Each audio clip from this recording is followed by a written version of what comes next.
अस्सलामुअलैकुम नाजरीन, आप देख रहे हैं सूबाई रंग न्यूज़ और इंटरटेनमेंट चैनल और मैं हूं मोमना शहबाज।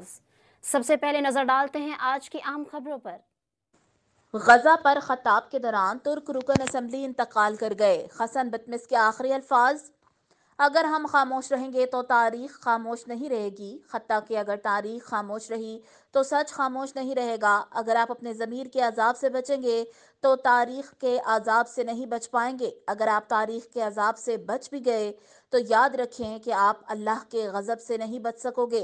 सादत पार्टी से ताल्लुक़ रखने वाले हसन बतमिस खत्ताब के दौरान दिल का दौरा पड़ने से बेहोश होकर गिर पड़े। इन्हें अस्पताल ले जाया गया जहां वो इंतकाल कर गए। Siz İsrail'in suç ortağısınız. Siz İsrail'in suç ortağısınız. Elinizde Filistinlerin kanı var. İşbirlikçisiniz.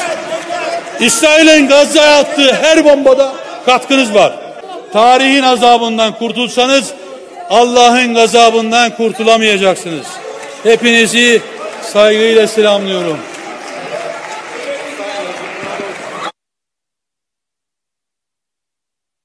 Birleşime 20 dakika ara veriyorum.